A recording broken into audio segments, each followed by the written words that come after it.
So I just felt like I had to get some stuff off my chest, kind of talk about this crazy business that I've started to do, flipping or kind of turning slumlord properties into pride of ownership rentals. I have, gotten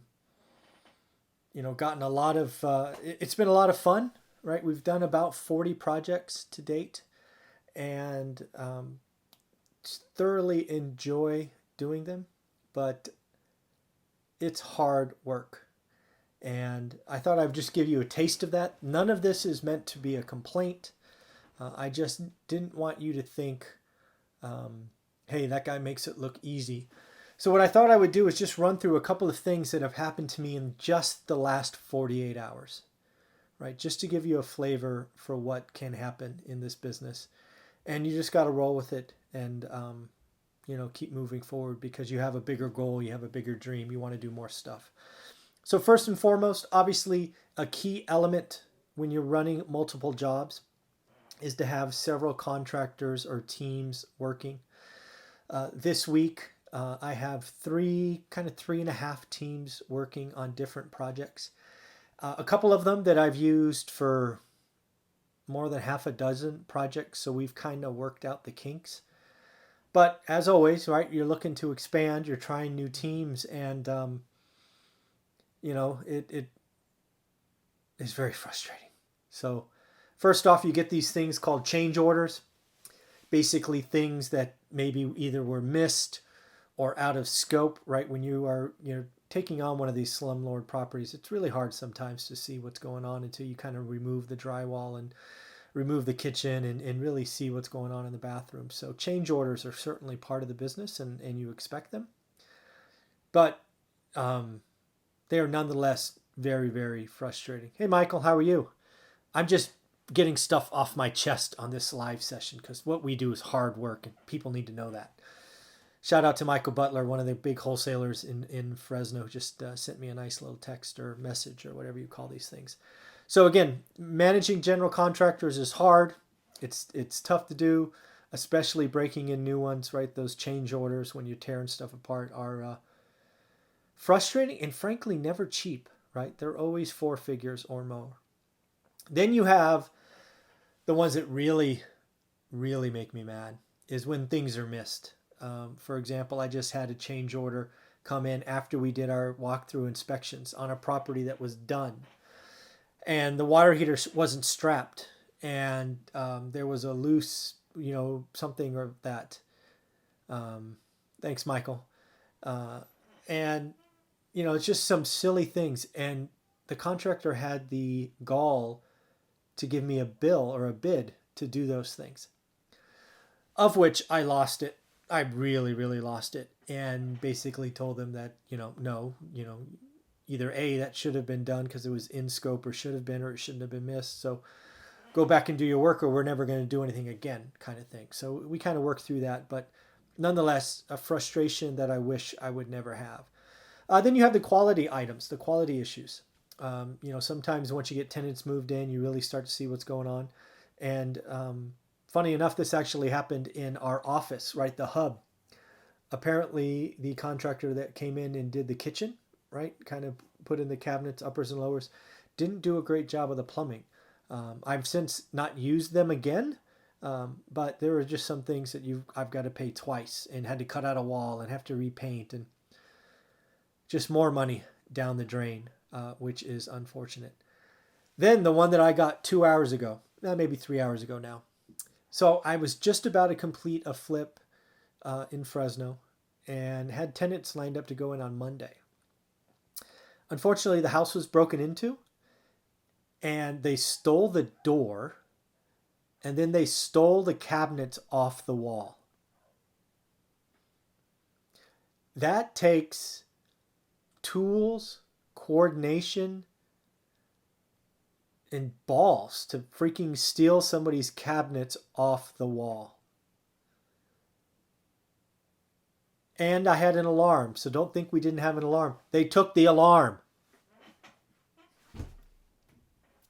What can you do? So we'd already paid for an alarm to be there. We had gone weeks without any incident. It's now obviously known as a vacant house. I'm sure they will be back this evening. We've upped, we're going to make it more secure. I'm on the video, honey. We're going to make it more secure. We're going to up the drive-bys. We may even have somebody spend the night because once a house gets known as empty, it gets hit pretty hard. So we need to stop that immediately. But that's thousands of dollars down the drain and more frustration. And I had an alarm. They stole the alarm. Crazy.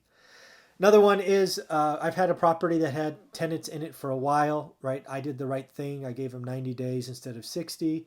All of those good things. And finally created a beautiful product. And I had a buyer lined up this whole time. And after 5 months of the buyer telling me every couple of weeks, no, I'm good, they backed out. And that's frustrating, right? Because these properties sell themselves, and I could have sold, and I did end up selling it within 2 hours. But to have that come after months of checking and just say, nope, I don't want it.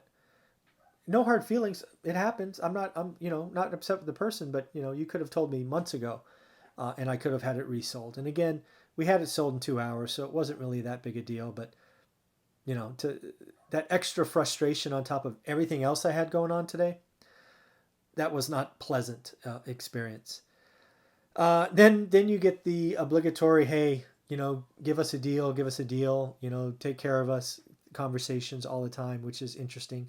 All I'm doing is creating the best rental properties on the market, putting them in, making sure there's a decent return, and frankly, selling them at market or below. And we don't have to, give favors or deals or anything of that nature.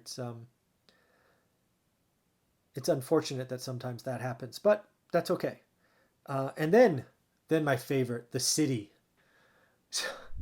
We had the city come to one of our flips, and we put in brand new windows.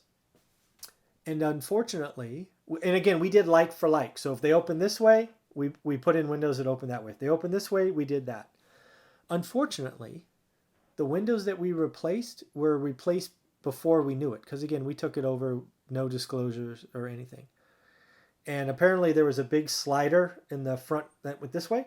It was like a $500 window. And the city came by and said, that's the wrong window. And we said, what do you mean? I mean, we have pictures. We can prove that the existing window went this way.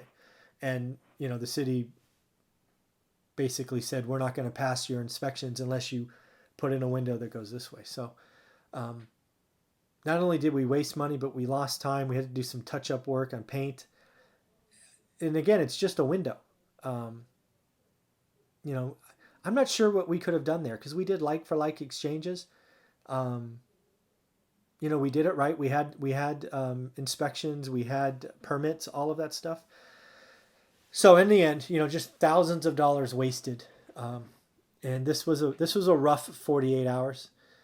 Again, don't feel sorry for me. Everything's okay. Still have fun doing this every day. But I just got to tell you, it's not easy. Sometimes maybe I make it look easy, and that's not the intention. This stuff, lots of stuff can happen. This is a people business, like I talk about all the time. General contractors, they're people, both for scope and quality. Break-ins caused by people. Stealing stuff caused by people. Buyers backing out because of life events. Totally get it, but people. People wanting a deal. Again, it's a natural thing. Totally get it. And then, of course, the city, right? So, again, realize that real estate is a people business. You will have bad days and bad weeks. The upside is far more worth it. Still being one of the people out there turning just these ugly properties into functioning assets is still worth it, and I still enjoy it. But realize even I have bad days. So I just want to record this, get it off my chest, smile about it, realize how lucky and blessed I am. And I want to thank you for watching. Have a great day. Take care.